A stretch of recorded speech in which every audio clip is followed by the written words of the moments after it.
ഇവിടെ വന്നിട്ട് നമ്മൾ ആദ്യം FMG എക്സാം ക്ലിയർ ചെയ്യണം. വളരെ ഡിഫിക്കൽട്ടായിട്ടുള്ളൊരു പരീക്ഷയാണ്. ഞാൻ 2022 പാസ് ഔട്ട് ആയത്.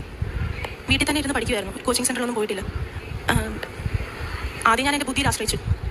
നന്നായിട്ട് പഠിച്ചാൽ പാസ്സാവാമല്ലോ എന്നാഗ്രഹിച്ചു. അപ്പോൾ അമ്മ പറഞ്ഞു പോയി ഉടമ്പടി എടുത്ത് പ്രാർത്ഥിക്കുക എന്ന് പറഞ്ഞു. എനിക്കപ്പം ആദ്യം ഉടമ്പടിയോട് വലിയ താല്പര്യമൊന്നുമില്ല. ഞാൻ അമ്മ നന്നായിട്ട് പഠിച്ചാൽ മതിയല്ലോ, വേറെ ഞാൻ ദിവസം പള്ളിയിൽ പോകുന്നുണ്ട്, വേറെ ഉടമ്പടി എടുത്താൽ തന്നെ പാസ്സാവണം എന്നൊന്നുമില്ലല്ലോ എന്ന് ഞാൻ ആദ്യമേ പറഞ്ഞു. അങ്ങനെ ഞങ്ങളിങ്ങനെ ഇടയ്ക്കിടയ്ക്ക് വാക്ക് തർക്കങ്ങൾ വരാറുണ്ട്. പക്ഷേ എക്സാം ഡിസംബർ 2022 ഞാൻ നന്നായിട്ടിരുന്ന് പഠിക്കുന്നുണ്ട്. പക്ഷേ ലാസ്റ്റായിട്ട് ഫുൾ നെഗറ്റീവ് തോട്ട്സ്. എന്നെക്കൊണ്ട് പറ്റുമോ, സാധിക്കുമോ, എന്തോ എന്നെക്കൊണ്ട് ഒട്ടും പറ്റാത്തൊരു ഫീലിംഗ് എനിക്ക് ലാസ്റ്റായിട്ട് വന്നു. ഞാൻ വെച്ചാൽ അമ്മ നമുക്ക് കൃപാസനം വരെ ഒന്ന് പോയി പ്രാർത്ഥിക്കാം എന്നേ പറഞ്ഞോളൂ. അപ്പോഴും എനിക്ക് ഉടമ്പടി എടുക്കണമെന്നൊരു മെൻറ്റാലിറ്റി ഇല്ല.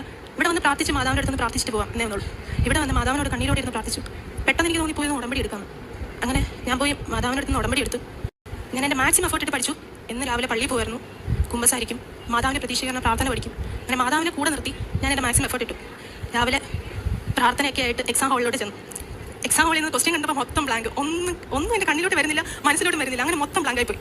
പിന്നെ ഞാൻ ഓരോ ക്വസ്റ്റ്യൻ വായിക്കുമ്പോൾ മാതാവിനെ വിളിച്ച് പ്രാർത്ഥിച്ച് ഞാൻ ഓരോ ക്വസ്റ്റ്യൻസ് അറ്റൻഡ് ചെയ്തു.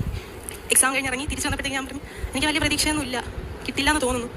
പക്ഷെ എന്നാലും എൻ്റെ പ്രതീക്ഷ മാതാവിലായിരുന്നു. വെച്ചാൽ എൻ്റെ ബുദ്ധിക്ക് ഞാൻ പാസ്സാവില്ല, പക്ഷേ മാതാവ് സഹായിച്ചാൽ എനിക്ക് പാസ്സാവാൻ പറ്റും എന്നുള്ളൊരു പ്രതീക്ഷ എനിക്കുണ്ടായിരുന്നു.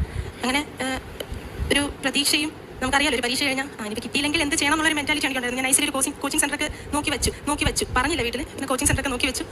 അങ്ങനെ ഒരാഴ്ച കഴിഞ്ഞപ്പോഴത്തേക്ക് റിസൾട്ട് വന്നു. അത് പ്രതീക്ഷിക്കുന്ന സമയത്തൊന്നുമല്ല, അവർ നേരത്തെ ഇട്ടതാണ്. ഞാനൊരു പ്രാർത്ഥനയ്ക്ക് വേണ്ടി പൊക്കോണ്ടിരിക്കുന്നതായിരുന്നു രാത്രി. അപ്പം ഫ്രണ്ട്സ് വിളിച്ചിട്ട് പറഞ്ഞു റിസൾട്ട് വന്നു. എനിക്ക് റിസൾട്ട് വന്നു പറഞ്ഞപ്പോൾ തന്നെ ആദ്യം എനിക്ക് വിശ്വസിക്കാൻ പറ്റില്ല. എന്തായാലും ഈ രാത്രി ആരെങ്കിലും റിസൾട്ട് റിലീസ് ചെയ്യും എന്നോ എൻ്റെ മനസ്സിൽ ഫേക്ക് ആയിരിക്കും. മാർക്ക് നോക്കിയപ്പോഴത്തേക്ക് ജസ്റ്റ് പാസ്സുമല്ല, നല്ല മാർക്ക്. അപ്പം ഞാൻ ഇതെൻ്റെ ആയിരിക്കില്ല. ഞാൻ കുറേ നേരം കൊണ്ട് എന്നെ ആണോ ചെക്ക് ചെയ്ത് 4-3 ഫ്രണ്ട്സിനെ വിളിച്ചു. എന്നിട്ട് വിശ്വസിക്കാൻ പറ്റില്ല, ഞാൻ തന്നെയാണെന്നുള്ളൊരു പ്രതീക്ഷ വന്നപ്പോഴത്തേക്ക് അങ്ങനെ മാതാവ് ചെറിയ അനുഗ്രഹമല്ല, വലിയ അനുഗ്രഹം. എൻ്റെ ജീവിതത്തിൽ എനിക്ക് കിട്ടിയ